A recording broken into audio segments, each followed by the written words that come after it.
Hello everyone. तो प्यारे बच्चों, आज हम लोग कल जो हम लोगों ने चैप्टर शुरू किया था, chapter 1 the third level class 12 का विस्ताज एनसीईआरटी इंग्लिश बुक का, ठीक है, उसी को हम लोग आगे बढ़ाते हैं। कल हम लोगों ने पेज नंबर 4 का पहला जो पैराग्राफ था वहाँ तक हम लोगों ने कंप्लीट कर लिया था। अब चलिए आगे की बात सुनते हैं, आगे की बात समझते हैं कि आखिर क्या हुआ उसके बाद। To make sure, I walked over to a newsboy and glanced at the stack of papers at his feet. अब क्या हुआ कि जब वो थर्ड लेवल में स्पीकर जाते हैं तो उस चीज़ को अश्योरिटी के लिए, यानी कि कोई वो ख्वाब तो नहीं देख रहे हैं, कोई सपना तो नहीं देख रहे हैं, इस चीज़ को अश्योर करने के लिए वो एक न्यूज़ बॉय, यानी news boy means to say here a kind of hawker, एक बच्चे जो पेपर वगैरह बेचते रहते हैं शहरों में, तो उसके लिए जो है यहाँ पर रेफ़र किया गया है news boy. And glanced at the stack of papers at his feet, और उसके पैरों के पास जो पेपर का जो स्टैक पड़ा हुआ था, ठीक है, उसकी ओर लेखक देखते हैं।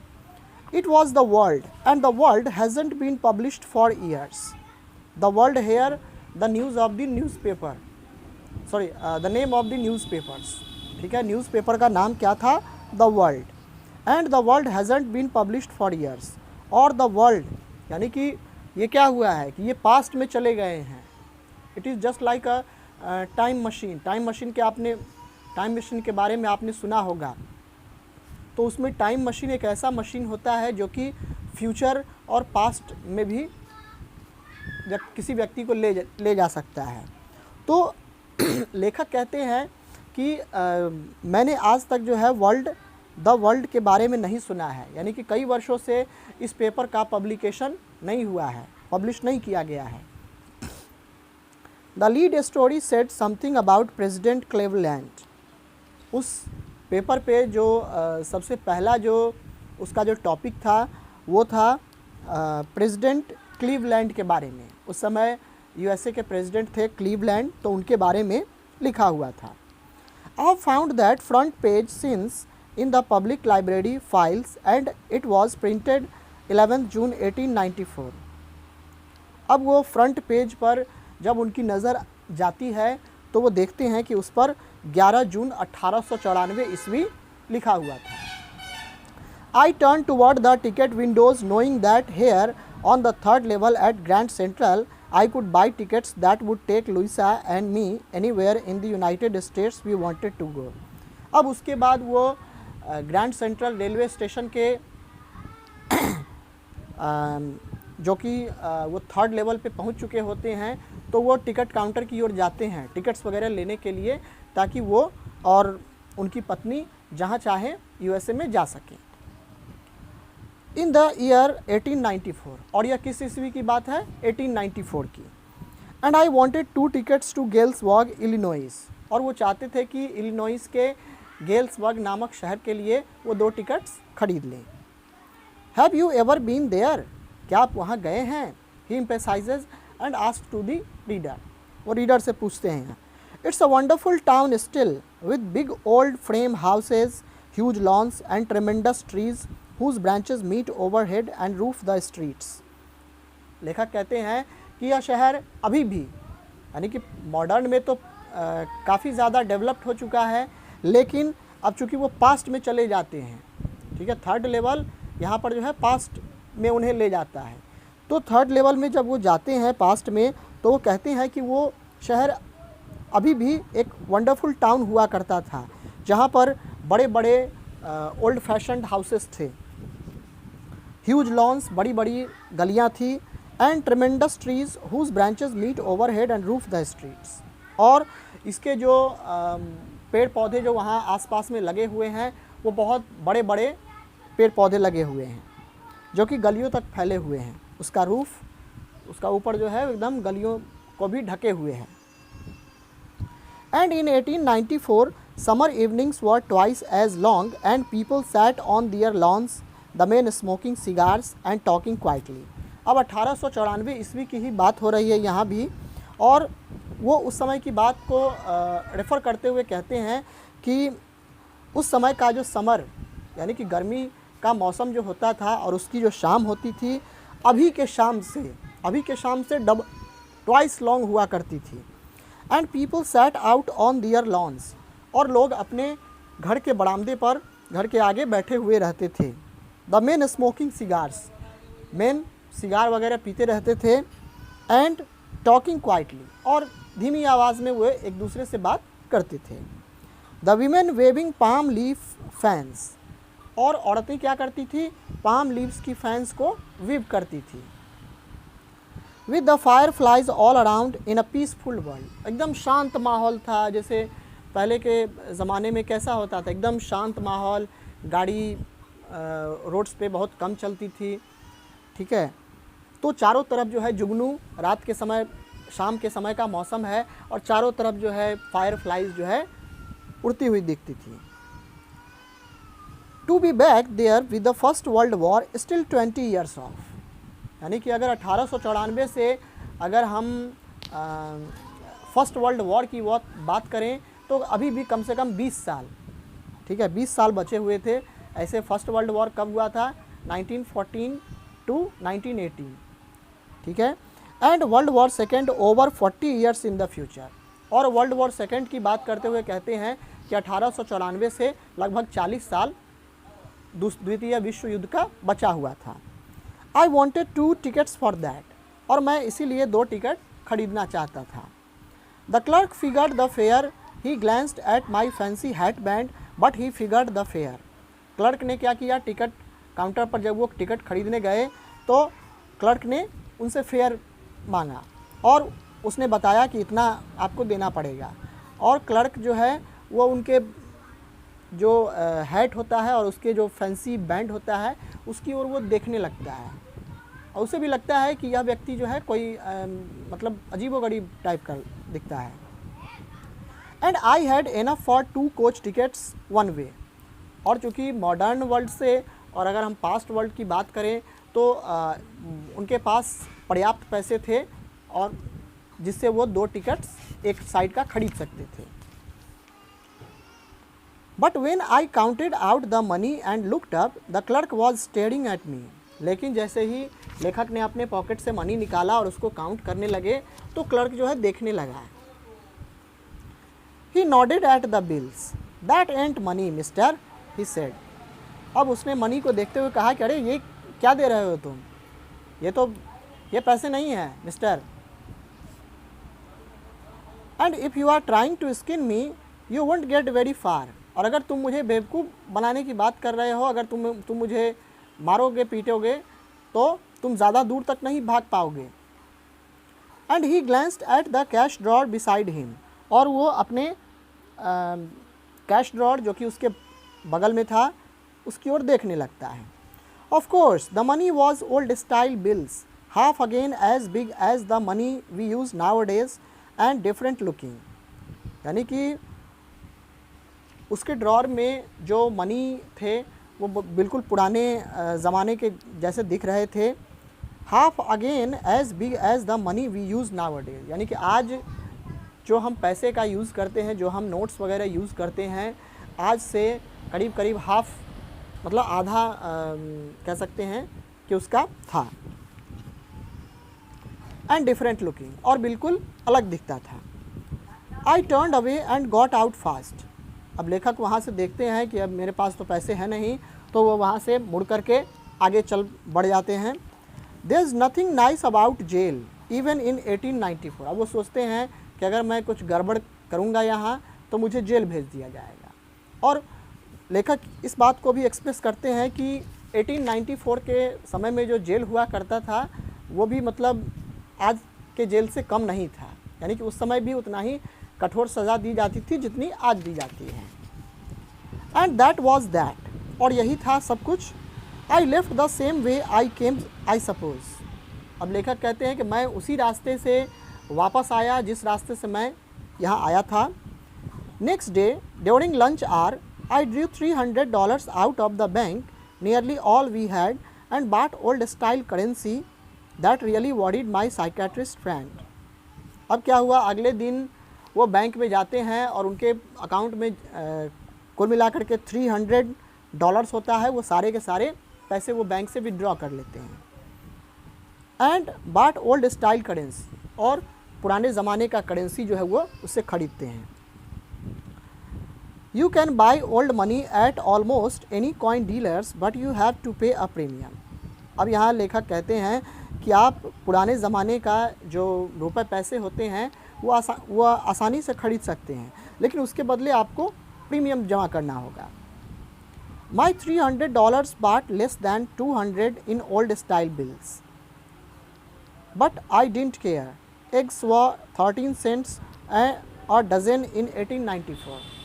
अब लेखक कहते हैं कि माई $300 bought less than 200 in old style bills, यानी कि ओल्ड स्टाइल बिल में 200 लगता था और न्यू स्टाइल में 300 रुपये लगा।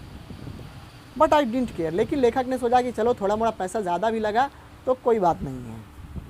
Eggs was 13 cents a dozen. 1894 में अंडे जो थे वो 13 सेंट्स एक करेंसी है, ठीक है, तो 13 सेंट्स पर डज़न के हिसाब से अंडे भी मिलते थे। यहाँ एक क्वेश्चन है, here is a question, let's see. Would Charlie ever go back to the ticket counter on the third level to buy tickets to Galesburg for himself and his wife? क्या चार्ली वापस फिर से ticket counter पर जाता है गेल्स third level पे and buy tickets to Galesburg for, और क्या वो अपने लिए अपनी पत्नी के लिए टिकट्स खरीदता है? आइए देखें इसका answer. No, Charlie would never go back to the ticket counter on the third level to buy tickets to Galesburg for himself and his wife because third level was his imagination. अब क्या होता है कि Charlie जो है कभी भी third level ticket counter पर नहीं जाता है थर्ड लेवल के, क्योंकि यह उसका एक इमेजिनेशन था। Third level was his imagination, his hallucination, right. चलिए आगे बढ़ते हैं। But I have never again found the corridor that leads to the third level at Grand Central Station although I have tried often enough. अब लेखक कहते हैं कि मैंने दोबारा कोशिश किया कि जिस कॉरिडोर से मैं इस थर्ड लेवल में पहुंचा था उससे मैं वापस निकल जाऊं, लेकिन उन्हें ऐसा कोई रास्ता नहीं मिला। Louisa was pretty worried when I told her all this and didn't want me to look for the third level any more and after a while I stopped. I went back to my stamps. अब Luisa जो है, जो उनकी पत्नी थी लेखक की, वो इस बारे में जब उसे पता चलता है तो वो काफ़ी चिंतित हो जाती है और वो कहती है कि थर्ड लेवल के बारे में सोचना बंद कर दो, ये सब तुम्हारा इमेजिनेशन है। I went back to my stamps, और वो फिर से वापस लेखक अपने स्टैम्प्स की ओर जाते हैं। But now we were both looking every weekend because now we have proof that the third level is still there. लेकिन अब लेखक एम्फेसाइज करते हुए कहते हैं कि हर सप्ताह के अंत में हम दोनों उस जगह पे जाते थे और इसका यह प्रमाण था, इसका यह प्रूफ था कि थर्ड लेवल एग्जिस्ट, यानी कि थर्ड लेवल वहाँ एग्जिस्ट करता है। My friend Sam Winner disappeared. Nobody knew where, but I sort of suspected because Sam's a city boy and I used to tell him about Galesburg. I went to school there. अब Sam भी जो है पूरी तरह से गायब हो चुका था, वो कहीं आसपास दिख नहीं रहा था। But I sort of suspected because Sam's a city boy. अब आखिर सैम कहाँ चला गया था यह किसी को पता नहीं था, लेकिन लेखक को ऐसा लगा कि चूँकि वो शहरी लड़का था तो हो सकता है कि वो शहर वापस चला गया हो। And he always said he liked the sound of the place, और सैम भी अक्सर कहते रहता था कि शहर का जो साउंड वगैरह होता है वो मुझे काफ़ी अच्छा लगता है। And that's where he is all right in 1894, और हो सकता है कि वो सैम वापस वहीं चला गया हो, शहर ही चला गया हो, और ये 1894 की ही बात है। Because one night, fussing with my stamp collection, I found, well, do you know what a first day cover is? जब वो स्टैम्प कलेक्शन में लगे हुए रहते हैं एक रात को, तो अचानक उनकी नज़र एक कवर पेज पर पड़ती है। When a new stamp is issued, stamp collectors buy some and use them to mail envelopes to themselves on the very first day of sale and the postmark proves the date। अब लेखक कहते हैं कि अगर कोई भी new stamp issue किया जाता है, आपने डाक टिकट देखा होगा जो कि लेटर्स वगैरह पे या इन्वेलप वगैरह पे उस पर चिपकाया जाता है, तो उस तरह के स्टैम्प के बारे में वो कहते हैं कि अगर कोई भी नया स्टैम्प इशू किया जाता है, then stamp collectors buy some and use them to mail envelopes. तो स्टैम्प कलेक्टर क्या करता है कि थोड़ा कुछ स्टैम्प जो है वो परचेज़ करके और उसे इन्वेलप में मेल कर देता है on the very first day of sale, ताकि वो बिकना शुरू हो जाए। And the postmark proves the date, और पोस्ट मार्क पे डेट जो है साबित हो रहा था। The envelope is called a first day cover, they are never opened, you just put blank paper in the envelope. अब इन्वेलप पे जो पहले दिन का कवर था वो यहाँ दिखा रहा था, they are never opened, you just put blank paper in the envelope. उस इन्वेलप को कभी खोला ही नहीं गया था, क्योंकि लेखक ऐसा मानते थे कि उसमें कोई ब्लैंक पेपर रखा हुआ था। That night among my oldest first day covers I found one that shouldn't have been there. उसी रात क्या हुआ कि जो among my oldest first day covers, यानी कि सबसे पुराने दिनों का जो सबसे पहला जो कवर था, I found one that shouldn't have been there, तो वह कवर जो है लेखक को मिला। But there it was there because someone had mailed it to my grandfather. और वो मेल जो था वहीं पर पड़ा हुआ था, क्योंकि किसी ने उस इन्वेलप को लेखक के दादाजी के पास जो है मेल किया था। At his home in Galesburg, that's what the address on the envelope said, यानी कि गेल्सबर्ग इलिनॉइस उस इन्वेलप पे एड्रेस लिखा हुआ था। And it had been there since 18 July 1894, the postmark showed that. उस पोस्ट मार्क पर envelope पे एक मार्क किया हुआ था कि 18 जुलाई 1894 ईस्वी। Yet I didn't remember it at all, लेकिन लेखक को याद नहीं आया कि आखिर ये मैंने कहाँ देखा या कैसे देखा। The stamp was a 6 cent, I'm sorry, the stamp was a 6 cent, 6 cent का वो स्टैम्प उस पर इन्वेलप पे चिपका हुआ था, डल ब्राउन कलर का, with a picture of president Garfield. और उस समय के जो प्रेसिडेंट थे, प्रेसिडेंट गारफील्ड, उनका पिक्चर था उस स्टैम्प पे लगा हुआ है। Naturally, when the envelope came to granddad in the mail, it went right into his collection and stayed there. अब क्या हुआ, चूँकि उनके दादाजी को भी स्टैम्प कलेक्ट करना अच्छा लगता था, तो जब दादाजी को यह लेखक ऐसा मानते हैं कि जब दादाजी को ये इन्वेलप भेजा गया होगा, तो it went right into his collection and stayed there, तो यह उनके कलेक्शन में चला गया होगा, और हो सकता है कि दादाजी की नज़र उस पर नहीं पड़ी हो। Till I took it out and opened it, और उसके बाद लेखक ने उस लेटर को निकाला और उसको खोला। The paper inside wasn't blank, it red. उस इन्वेलप के अंदर जो कागज़ था, उस पेपर था, वो ब्लैंक नहीं था, बल्कि उस पर कुछ लिखा हुआ था। आइए देखें, 941 Willard street, Galesburg, Illinois, 18 July 1894। ये एड्रेस, डेट वगैरह मेंशन था उस इन्वेलप के अंदर जो पेपर था। Charlie, I got to wishing that you were right, मैं तुम्हें विश कर रहा हूँ कि तुम बिल्कुल सही थे। Then I got to believing you were right, and Charlie it's true, मैं चाहता था कि तुम सही हो, और मुझे यह जान कर के बताते हुए अच्छा लग रहा है कि तुम वाकई में सही थे, तुम्हारी बात बिल्कुल सही थी। And Charlie it's true, I found the third level, जैसा कि तुम्हें थर्ड लेवल मिला, मुझे भी थर्ड लेवल मिल गया है। I have been here 2 weeks and right now down the street at the Dalys someone is playing a piano and they are all out on the front porch singing Nellie home. लेखक कहते हैं sorry, ये letter actually Sam ने लिखा है, the psychiatrist friend of the author. तो Sam कहता है I found the third level, मुझे थर्ड लेवल मिल गया है। I have been here 2 weeks, मैं यहाँ पर 2 सप्ताह रहते आ रहा हूँ। एंड राइट नाउ, और अभी down the street at the Dalys someone, dailies एक स्ट्रीट का नाम है, someone is playing a piano, और यहाँ पर जो है एक गली में कोई पियानो प्ले कर रहा है।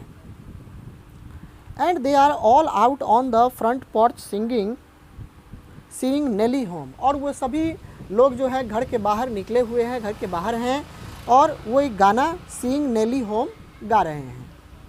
And I am invited over for lemonade, और मुझे भी यहाँ लेमनेड यानी कि नींबू का शरबत पीने के लिए यहाँ इनवाइट किया गया है। Come on back Charlie and Louisa, Charlie और लुइसा तुम दोनों भी यहाँ आ जाओ। Keep looking till you find the third level, it's worth it, believe me, मुझ पर विश्वास करो और थर्ड लेवल को जो है देखो, तुम यहाँ आओ। The note is signed Sam, इस नोट पर सैम लिखा हुआ था। At the stamp and coin store I go to, I found out that someone bought $800 worth of old style currency.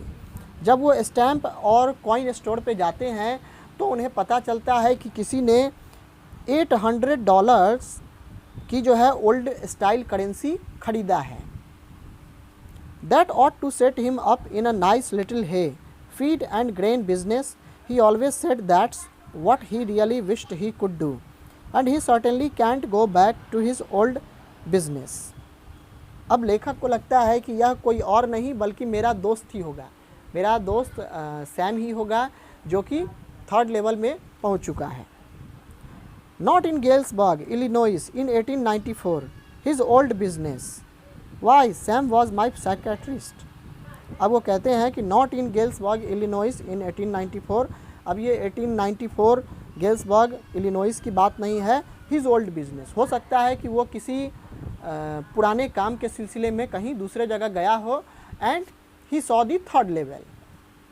Y, Sam was my psychiatrist, वो कहते हैं कि सैम तो मेरा साइकेट्रिस्ट था। ठीक है, सो तो यहाँ पर इस तरह से कहानी जो है ख़त्म होता है। चलिए बच्चों, तो ये कहानी आपको कैसा लगा कमेंट करके ज़रूर बताएं, और इस तरह के वीडियोस देखने के लिए आप चैनल को सब्सक्राइब कर लें और ज़्यादा से ज़्यादा इस वीडियो को लाइक किया करें। सब्सक्राइब करने के बाद बेल आइकन को प्रेस करना ना भूलें और अपने दोस्तों के साथ भी इसे शेयर करें। तो चलिए कुछ क्वेश्चन है, इसको देखा जाए। First question, do you think that the third level was a medium of escape for Charlie? Why, क्या आपको लगता है कि थर्ड लेवल जो था वो चार्ली के लिए भागने का एक माध्यम था, एक मीडियम था? वाई, क्यों? आइए देखें। No, sorry, yes, I think that the third level was a medium of escape for Charlie. हाँ, मुझे लगता है कि थर्ड लेवल जो था एक तरह से चार्ली के लिए भागने का एक मीडियम था, माध्यम था। Life in modern world is full of insecurity, fear, war, worries and stress. आज का जो आधुनिक ज़माना है, आधुनिक जो संसार है, यह पूरी तरह से असुरक्षा से, फियर, डर, वॉर, युद्ध, वरीज, चिंताएँ, एंड स्ट्रेस और दबाव, ये इन चीज़ों से भरा हुआ है। Man has to confront them all the times. हमेशा मनुष्य के पीछे जो है, मनुष्य को हमेशा इन चीज़ों का डर लगा हुआ रहता है। The harsh realities of life make living quite unpleasant and even unbearable. आज का जो समय है, यह हार्श रियलिटी जो हम हर जगह डिफ़िकल्टीज़ फेस करते हैं, यह हमारे जीवन को और भी अनप्लेजेंट बना देता है। So he wants to escape into a wishful world. इसीलिए वो एक ऐसे संसार में जाना चाहता है जहां उसको ये सारी चिंताएं न सताए। Charlie talks to his psychiatrist friend about the third level at the Grand Central Station. Charlie अपने साइकेट्रिस्ट दोस्त सैम से बात करता है अपने थर्ड लेवल के बारे में, जो कि ग्रैंड सेंट्रल स्टेशन पे था। His friend calls it a waking dream wish fulfilment, जबकि उसका दोस्त क्या कहता है कि यह एक तरह का ख्वाब था। Charlie possesses on an escapist tendency. Even his stamp collecting is a temporary refuge from reality. Charlie का व्यवहार एक ऐसा व्यवहार होता है जो कि एस्केपिस्ट मतलब भागने वाला, ठीक है, किसी मतलब डिफ़िकल्टी को फेस नहीं करना और उस डिफ़िकल्टी से भागने वाला एक ऐसा बिहेवियर था चार्ली का। और यहाँ तक कि उसका जो स्टैम्प कलेक्टिंग का जो एक हॉबी था वो भी रियलिटी से कहीं दूर लगता है। Okay, question number 2, what do you infer from Sam's letter to Charlie. Sam का जो लेटर चार्ली को मिला, इससे आप क्या समझे, आपने क्या समझा, आइए देखें। The way Charlie came across Sam's letter was surrounded in mystery. अब जिस तरीके से चार्ली अपने दोस्त, अपने साइकेट्रिस्ट फ्रेंड सैम के लेटर तक पहुंचता है, यह एक प्रकार का रहस्य है कि आखिर ये कैसे संभव हुआ, आखिर ये कैसे पॉसिबल हुआ। Among his oldest first day covers he found an envelope. वह अपने पुराने इन्वेलप्स को जब वो पलट के देखता है, कवर्स को देखता है, तो उसे एक इन्वेलप मिलता है। The envelope containing the letter bore the address of his grandfather. उस इन्वेलप पे जो एड्रेस था वो चार्ली के ग्रैंडफादर का था। It was written on 18 July 1894 और उस लेटर पे जो डेट मेंशन था वो था 18 July 1894। The postmark showed the picture of president Garfield और उस पोस्ट मार्क पे जो तस्वीर थी वो प्रेसिडेंट गारफील्ड की थी, जो कि उस समय यूएस के प्रेसिडेंट थे। Generally the first day covers have blank papers in them but this one contained a letter. Generally क्या होता है कि पहला जो इन्वेलप होता है या जो कवर होता है उसमें ब्लैंक पेज डाला जाता है, लेकिन इसमें क्या था, इसमें एक इन्वेलप था, एक लेटर था। The letter was address to Charlie और यह लेटर चार्ली को एड्रेस किया गया था। In the letter Sam had informed Charlie that he was living on the third level. उस लेटर में सैम अपने दोस्त चार्ली को बताता है कि वो थर्ड लेवल में रह रहा है। Clearly the letter was the product of Charlie's imagination. अब यहाँ इस बात से यह साबित होता है कि वह लेटर, यानी कि सैम का जो लेटर उसे मिला, ये चार्ली के इमेजिनेशन का एक मतलब कह सकते हैं कि कंसिक्वेंस था, एक रिज़ल्ट था। यानी चार्ली ने इमेजिनेशन किया कि मुझे सैम का लेटर मिला और इसमें ये सब लिखा हुआ है। ठीक है, समझ रहे हैं ना आप लोग। चलिए, तो आप लोग इसका स्क्रीनशॉट ले लीजिए।